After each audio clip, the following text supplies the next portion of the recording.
Romulans. Joining me now is one of the legislators at that hearing, former senator and one-time presidential candidate, the one and only Mike Gravel, who represented the great state of Alaska for 22 years. Senator, welcome. What a pleasure it is to have you on Viewpoint. Thank you for having me. Thank you, sir. So let me start with the most obvious question. What got you involved in this particular hearing?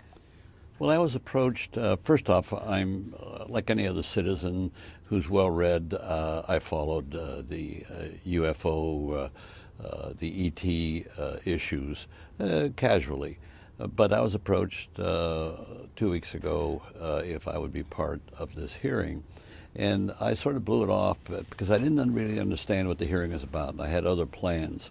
But then another person who I had respect for briefed me more fully on what the hearing was about. And then I thought it would be an opportunity for me to spend 1 week, and of course preparation before the hearing, to become very knowledgeable about this subject, which is probably the most significant subject in our entire civilization, because it juxtaposes whether or not there's a force out there that we can identify with these sightings of saucers, you call it, whatever, and that force is observing the planet. And I've now, after the testimony and the research that I've done, I think that this hearing is extremely worthwhile, and there's no question about it that the government of the United States is in total denial of this. And of course, we've had several smoking guns to show that this denial is ridiculous.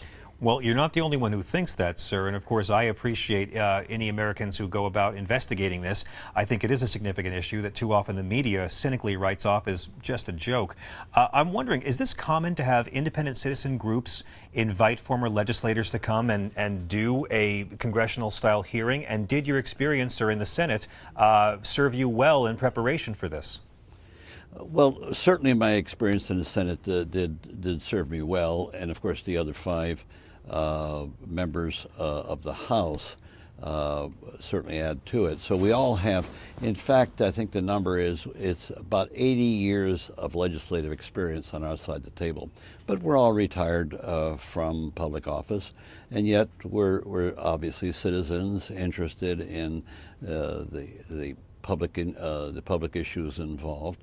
So it's the first knowledge I have, that's why I didn't understand initially, of this kind of a format. The reason for the format was that the group that's putting it on is the Paradigm Research Group. They wanted to be able to see if they could shame the Congress, so to speak, into having a hearing like this. I personally don't think it's going to happen. I think the Congress is not going to be interested in a subject like this. There's no political benefit, and there's political risk involved. So, but there's a new direction that this should go in, and this should go in towards a global, because this is a global issue, not just an American issue. The American government is the one that's most irresponsible in handling the subject, but it's a global issue, and we should have the United Nations, the General Assembly, form an agency and have a global conference of scientists that would focus on the issues involved. Sir, how specifically is the American government irresponsible in handling this issue? Well, first off, you get the White House. Well, they don't know anything about it. There's nothing, they don't have any files. Well, that's an outright lie.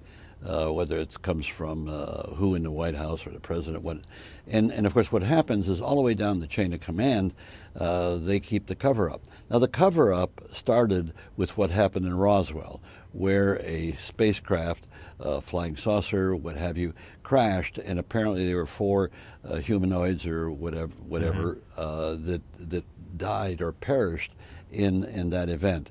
And right after that happened, within hours, the general involved, the General Ramey, took charge of it and just began to shut everything down. It's classified, intimidating anybody and everybody that was involved, intimidating them and getting a lot of military personnel to sign non-disclosure agreements. Now, that's who we have been interviewing these last 3 days, and we got 2 more days to interview military personnel who were on the scene, who give direct first-hand testimony, and then the researchers and the scholars that have devoted their time and energy. So you got military personnel as high-ranking as lieutenant colonels and full bird colonels, and scholars who are steeped in the field and who have written numerous books on the subject.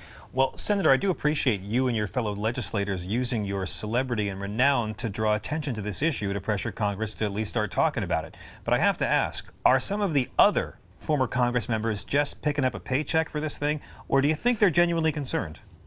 No, they're generally concerned. Well, first off, the paycheck. Stop and think. It's 5 days, 9 to 5 every day. So it's not what you call a high salary situation. But they covered all the expenses, and it's just reasonable. You know, you get the pundits that go out and speak and get $30,000, $40,000, $50,000, or a Henry Kissinger who gets $100 and some odd thousand a speech, or Ronald Reagan who goes to Japan and gets what, $2 million for one speech. So the money is incidental. Clearly, unless you're well endowed, and I'm not, and I don't think any of the other persons would be what I call wealthy. No, they're public citizens who have served and realized that this issue, and they came in very skeptically.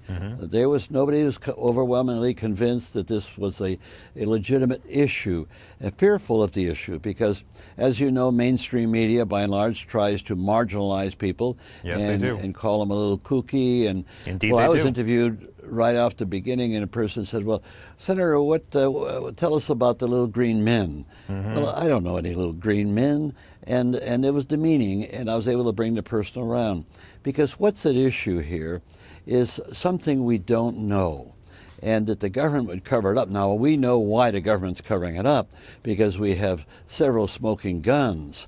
And I'll give you one of them as an example.